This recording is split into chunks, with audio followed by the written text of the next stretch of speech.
All right, so now what we're going to talk about is we're going to go back to the idea of a contested monopoly. So, I think sometimes students are a little caught off guard. They're like, well, wait a minute, I thought monopolies were bad. And then you're telling me there's these things called natural monopolies and that they're actually a good thing. And, the truth is that that is, can be very confusing. What I'll tell you is that the markets for which natural monopolies exist are very few. Most industries, most markets in which there are monopolies would be considered contested monopolies, and therefore regulation should target increasing competition in those particular markets. But when it comes to electricity generation or subway systems or natural gas distribution or water distribution, there's a reason why ultimately governments regulate monopolies in that way, because there's all these advantages in those relatively small number of markets. So I just want to kind of say that. So firms are able to rent extract when they have market power.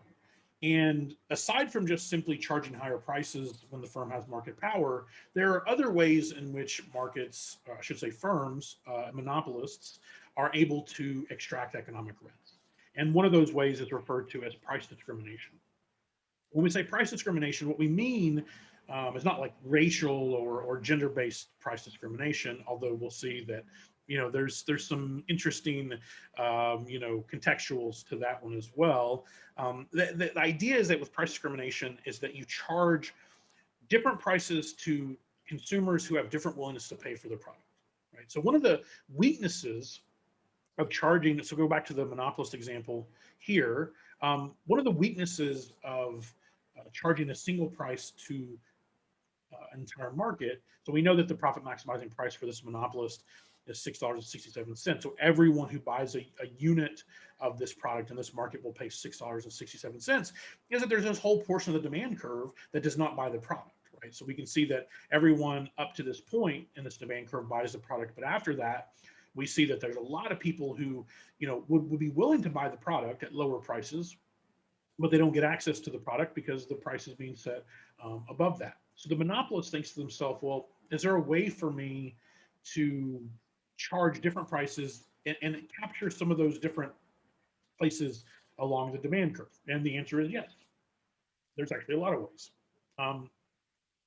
We're going to sort of discuss three broad categories of price discrimination: first degree, second degree, and third degree. First degree price discrimination is charging all consumers their maximum willingness to pay. This is a very theoretical concept. It's not necessarily something that you can do readily as a monopolist, but it would be what the monopolist would want to do. It's to actually charge every single consumer their maximum willingness to pay, and we'll see in a moment why they would want to do this. Second degree price discrimination is a very, very common form of price discrimination, where you pay a price based upon how much of that product you want to purchase. 2-for-1 deals, 3-for-1, buy one, get one free. All of these are forms of price discrimination. So when we go to a store and you see a firm is offering to buy one, get one free, it looks like a great deal. You're thinking, oh, this is amazing. I'm saving money. But that's actually just the firm extracting your economic rent. And I'll explain why in just a moment. And then third degree price discrimination is segmenting the demand curve amongst types of consumers. Elderly, in the context of elderly discounts.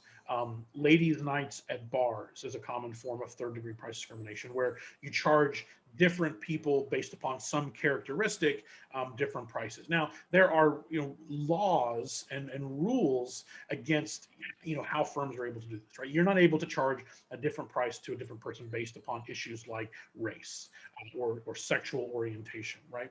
But you can, at least in most places, you can still have ladies' nights on elderly discounts, senior discounts, and things like that, where you literally charge different prices to different groups of consumers. So what we're going to do is we're going to graphically look at all these. Okay, we're going to graphically look at these and see why the firm is able to extract additional economic rents. Well, the easiest one is the one where we have perfect price discrimination, that first degree price discrimination. Here, if you can imagine, what is consumer surplus, right? Consumer surplus is the value added to consumers who pay prices below their willingness to pay. Well, if we have first degree price discrimination, which is firms charge your maximum willingness to pay to everyone. And again, firms are not able to do this in the real world, but let's imagine theoretically that they do.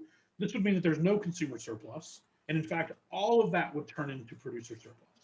So if this is the demand curve in this market, and then this is the marginal cost curve, imagine that the monopolist is going to charge all of these different prices until, of course, they get to the marginal cost curve. They're not going to charge a price below marginal cost because they wouldn't be making any money on it. But up to that, all of this allows them to capture all of producer surplus. So this is extreme rent extraction. So the most extreme form of rent extraction would be a company who's able to charge every single consumer their maximum willingness to pay. Of course, you're not readily able to do this. You can ask people to pay their maximum willingness to pay, but are people going to be honest? In most circumstances, probably not. People like deals and they want to get away with a good deal. But again, this should illustrate to you the point we're trying to make here, which is that firms with market power, the ability to set prices, are able to extract rents in multiple ways, not just by setting a higher price than the equilibrium, but also by performing price discrimination. A much more common form of price discrimination is, again, that second degree, where you charge different quantity consumers different prices. And here we can see that, let's imagine that we have three different prices. We have a high price, a medium price, and a low price. And what we're doing is we're charging this high price to consumers who don't buy much of the product, right? So they buy very little of the product, so we charge them a high price. And then we take people who buy substantially more than that, we charge them a medium price. And then for those people who buy a lot of the product, we're going to charge them an even lower price. Now, to most students, when you think about this, you go, but wait a minute, why would a firm be willing to charge a lower price to someone if they're buying a lot of their product? Well, the idea is that if they didn't charge this lower price, then they wouldn't sell to these individuals at all. If they didn't charge this medium price, they wouldn't sell to these individuals at all. And so by having these separate prices and being able to target these separate prices in the context of high, medium, and low prices, in the context of high levels of consumption, medium levels of consumption, and lower levels of consumption, so it's sort of the opposite in the context of prices, then they're able to extract additional economic rents. So what I mean by this is, let's imagine that the firm only charged a price of $7, then they would be able to extract basically this square here, or sorry, this rectangle here would be, you know, their sort of notion of economic rents, right? And that would be it. That would be all the economic rents that they would get, and then the rest of this triangle would all be deadweight loss. All of this would be deadweight loss. But because the firm knows that there are medium consumers, that is, consumers who will buy more than some of the consumers, they offer a lower price. Again, buy one, get one free, buy five, get two free. These are forms of second degree price discrimination. So you think about these as being like per unit prices. So if I go to a store and I just want one of something, maybe I can buy that one thing for $7. But then maybe they offer me, I can buy two for $8. Think about that for a second, 2 for 8. So I can buy one for 7, or I can buy 2 for 8. That means if I pay $8 and buy 2, what I've paid per unit for the product is $4.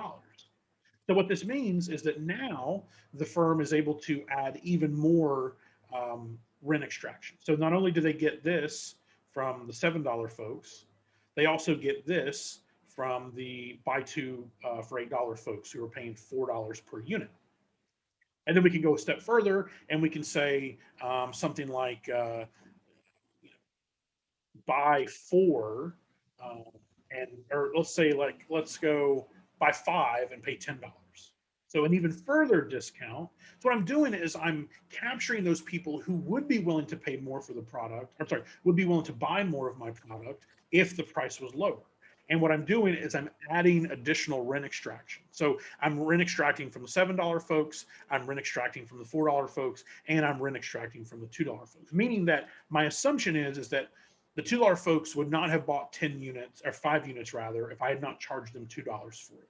The $4 purchasers would not have bought 2 units had I not charged them $4 for it. So, and then the $7 would, so in other words, the people who pay $2 per unit and get 5 are never going to pay $4 or $7 for the product.